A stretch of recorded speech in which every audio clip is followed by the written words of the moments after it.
Welcome back to The Grind. In this video, I'm going to talk about offensive and defensive riders. Now, riders are super important because they give you a much needed edge against other players in the game. And if you don't have riders and gear, then you will be behind other players in the game. Gear alone can increase the stats of your base or dragon by over 100%, and the stats that the dragons themselves offer are very effective as well. It used to be that you needed Atlas to get riders and gear, but now everyone has it available to them. However, Atlas makes it much easier to get and level up gear. If you do not have any riders yet, I suggest you focus on getting a defensive and offensive rider as soon as you can. I would prioritize getting one offensive rider and one defensive rider as soon as possible. The defensive rider maybe even first, because this will make a huge impact on your base and you can use it for a long time. And then an offensive rider, at least having one to use on your best dragon, will allow you to hit significantly higher level and strength bases. So if you struggle with attacks, then maybe you want to focus on an offensive rider first. The first distinction I'd like to make with riders is an Atlas versus a regular season rider. Now, Adriac here, I got from Atlas, and let's find one, this one, Bjorn, was from regular season. Now, the way to see the difference when you go to unhired is that the Atlas riders will have these purple or blue. Only these two riders, Adriel and Adriac, had purple, but they'll have these blue shards in order to claim them if they are from the Atlas riders. These other riders that have different icons for their pieces to unlock them, usually being 5, these are obtained or were released from the regular season lines, like those rider branches that you see throughout the season. And it takes 5 of those to unlock them, and then it takes multiple of those shards to level it up. So if you don't complete the entire rider branch, you can unlock it and maybe level it a few times, but you will not be able to unlock all of its skills. Now, when you go into the Atlas riders, let's take Adriac for example, and you go to train it. I have experted Adriac. You can see you choose all these different, you pick which skills you want, and you can reset the skills for 10,000 diamonds. Let's find a rider that I have not maxed out, which would be this defender.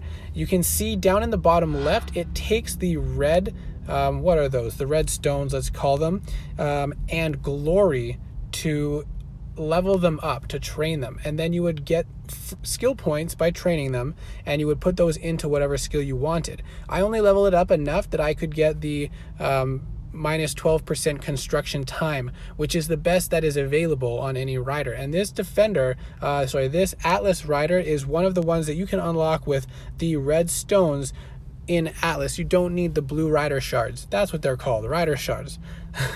Sorry about that.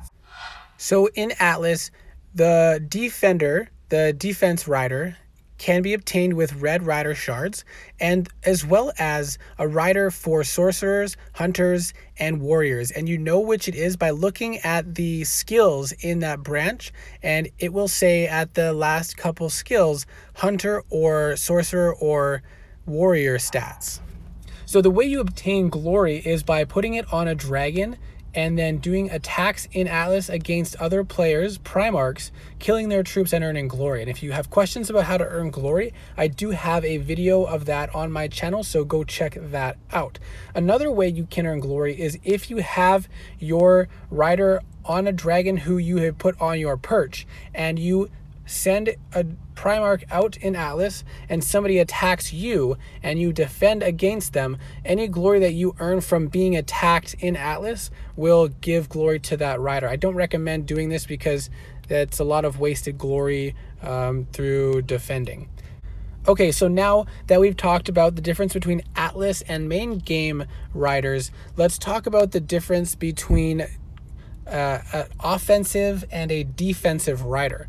Offensive riders, well, first let me make this statement. Any rider can be put on any dragon, and any dragon, regardless of the rider, can be put on a perch. The only caveat to that is if your rider already has a certain element of gear on it, then it can only be put on a dragon of that element. Otherwise, you have to remove the gear from the rider first to place it onto a new new dragon. So now that we've talked about that, I could take Adriac and I could have him on, I currently have him on Kerbos. We'll not really get into why, but I don't use Kerbos. I'm currently don't have a dragon for him right now, so I'm just using him for missions. But I could put Kerbos on my perch if I want to. Now, what would this do? This would give me the benefit of a sorcerer, and sorcerers give different perks to your base when defending. But let's look at Adriac's skills. He gives Hunter HP, Hunter attack, and basically that's what it gives, and then resists, and those don't benefit your base.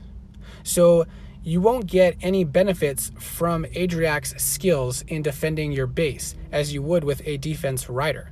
Now, if I put on defensive gear, which I haven't, then that would benefit, but you can see this is Dragon HP and Dragon Attack. So that will not benefit your base in defense. Now let's look at Bjorn, who is a defensive rider, and you can see it puts building HP and decreased construction time, and here we go, building attack.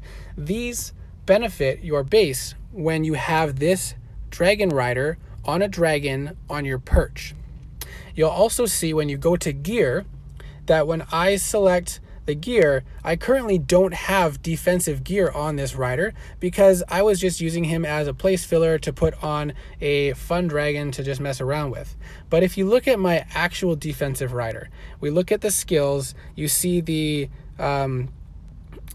building HP and building attack boosts, and then you go to the gear and you see building HP and more building HP and building attack and building attack. This is increasing the stats of your base for defense. You can see I have over 100% building attack and building HP from my gear and my rider.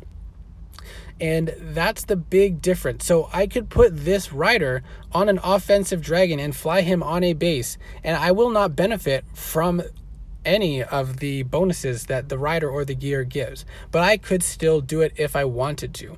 So if you just want to put, like this, a defensive rider you don't use anymore, put some offensive gear on it, so at least a random dragon you enjoy flying will benefit from the gear a little bit, you can do that.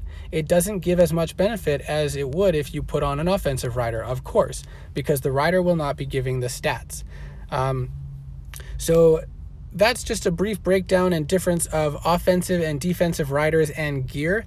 And again, as long as the gear is of the right element, any rider can go on any dragon, regardless of offense or defense. The important thing to look at is their stats. If it gives building HP, that will not benefit your dragon when you attack. If it gives dragon attack, that will not benefit your base when you put it on a perch.